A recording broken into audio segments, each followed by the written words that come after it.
Corona की तीसरी लहर काफी तेजी से आ गई है और इंतजाम क्या है गाजियाबाद में बात करने के लिए हमारे साथ डॉक्टर सुनील त्यागी जी हैं, एसीएमओ हैं।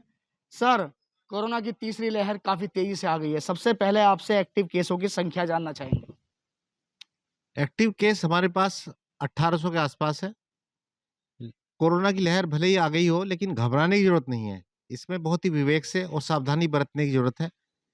सभी को मास्क लगाना होगा, सभी को अपने हाथ बार-बार धोने होंगे, साबुन से धोने होंगे या सैनिटाइज़र का प्रयोग करना होगा। एक दूरी बनाकर एक एक किसी व्यक्ति से एक दूरी बनाकर निश्चित दूरी बनाकर रहना होगा। इंतजाम के तौर पे क्या है? इस समय बेडों की स्थिति क्या है? इस समय वेंटिलेटर की स्थिति क्या है? इस समय बच्चों के बेड की स्थिति क्या है? अच्छा, इंतज़ाम में हमने सबसे पहले तो जो हमने सबक लिया था ऑक्सीजन की कमी हमारे पास नहीं है आज की तारीख में। हमारे पास सरकारी ही 11 ऑक्सीजन प्लांट हमने लगवाए हुए हैं, जिनसे भरपूर मात्रा में हमारे पास ऑक्सीजन उपलब्ध है।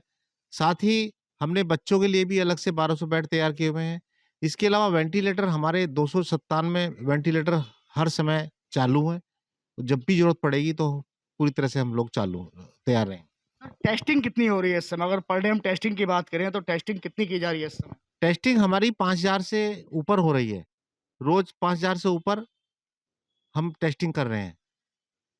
वेंटिलेटर की स्थिति जानना चाहेंगे। वेंटिलेटर की स्थिति क्या है? कि वेंटिलेटर देखा गया कि पिछले दूसरी लहर में वेंटिलेटर की काफ़ी आवश्यकता पड़ी थी।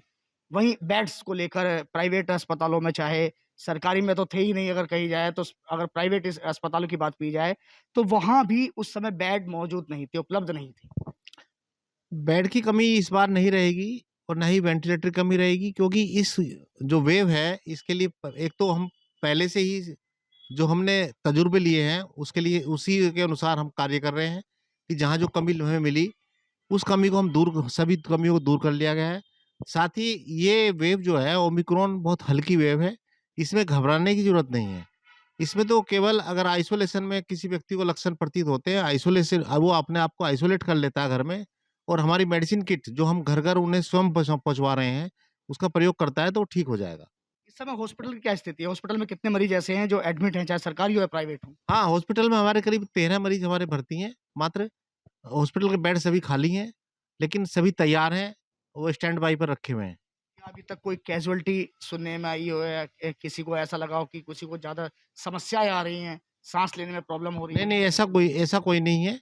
केवल जो भर्ती मरीज़ हैं, वो भी वो भर्ती हुए हैं जो कोमॉर्बिड हैं, जिन्हें पहले से कैंसर या हार्ट की डिसीज़ है या लीवर की डिसीज़ है, वही भर्ती हुए हैं, सामान्य किसी को कोई प्रॉब्लम नहीं है। आपने पहली लहर में भी काम किया, आपने दूसरी लहर में भी काम किया, तीसरी लहर की बात की जाए तो यहाँ मरीज़ कितनी तेज़ी से आ रहे हैं और कितनी तेज़ी से संख्या बढ़ रही है, जो बढ़ती दिखाई दे रही है। एक दिन में 609 मरीज़, यानी कि इस 24 घंटे के अंदर आपने इस ओमिक्रॉन का जो ये थर्ड वेव है, इसमें इन्फेक्टिविटी ज़्यादा है, यानी कि एक आदमी ज़्यादा आदमियों को इन्फेक्ट करता है और पब्लिक भी अभी इतनी अवेयर नहीं हुई है कि वो जान पाए या उसका प्रयोग कर पाए कि भई दूरी बना कर रखनी है। पब्लिक को ये संदेश है कि पब्लिक जो है दूरी बनाकर रखे और मास्क ज़रूर लगाए। एहतियात के तौर पे क्या है? पाबंदियाँ क्या लगाई गई हैं? अगर क्षेत्र की बात की जाए, भीड़-भाड़ वाले इलाकों की बात की जाए, तो पाबंदियाँ क्या लगाई गई हैं? पाबंदी तो प्रशासन द्वारा रात में कर्फ्यू लगा दिया गया है, साथ ही जो फंक्शन हैं या पार्टी हैं, उनमें एक लिमिटेड संख्या कर दी गई है और स्कूल भी बंद ही हो गए हैं। त्यागी जी, दिल्ली के नज़दीक हैं हम, दिल्ली से सटा हुआ गाज़ियाबाद है, अगर बात की जाए तो वहीं दिल्ली में वीकेंड कर्फ्यू भी लगा दिया गया है। तो यहाँ से बहुत से ऐसे लोग हैं जो दिल्ली नौकरी करने आते हैं, डेली आते हैं, जाते हैं, तो उनके लिए क्या टेस्टिंग के लिए कोई कहीं बॉर्डर पर कोई सुविधा उपलब्ध कराई गई है क्या? उसकी सुविधा उपलब्ध है, अगर किसी में लक्षण आते हैं तो हम उसकी टेस्टिंग उसके घर भेजकर सैंपल लेते हैं, उसकी टेस्टिंग कराते हैं। अच्छा, इस समय वैक्सीनेशन कितना कराया जा रहा है? अगर बात की जाए 15 से 18 वर्ष के लोगों को, इस समय वैक्सीनेशन की क्या स्थिति है आपके यहाँ? यानी कि बच्चों 15 से 18 वर्ष यानी कि बच्चे, जो स्कूली बच्चे हैं, इन सबका वैक्सीनेशन करीब हम 12,000 15,000 के आसपास डोज़ रोज़ लगा रहे हैं और संभवतः हम 10 तारीख के आसपास हम सभी बच्चों को कवर कर लेंगे। बूस्टर को लगाने की बात चल रही थी कि जो 60 वर्ष से ऊपर के जो लोग हैं उन्हें बूस्टर जल्द से जल्द लगाया जाएगा, तो उसकी क्या है स्थिति इस समय? कब से कब तक शुरुआत हो रही है? हाँ, बूस्टर की भी हम तैयारी कर रहे हैं। बूस्टर में हम पेपर के माध्यम से भी और वैसे भी संदेश दे रहे हैं कि बूस्टर डोज़ 10 तारीख से हम चालू करेंगे। तो 10 तारीख के बाद जो है इसमें सभी जिन्हें 2 डोज़ लग चुकी हैं, जो 60 प्लस हैं, कोमॉर्बिड हैं, वो बूथ पर जाएं और अपना वैक्सीन लगवाएं। देखिए, ये थे गाजियाबाद के एडिशनल सीएमओ सुनील त्यागी, जिनका साफ तौर पे ये कहना है कि इस बार जो तैयारी है वो तैयारी पूरी कर ली गई है, ताकि दूसरी लहर में जो तैयारियों में कमी देखी गई थी वो इस बार देखने को ना मिले।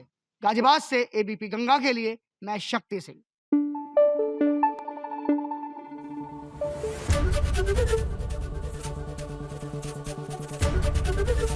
एबीपी गंगा, खबर आपकी, जुबान आपकी।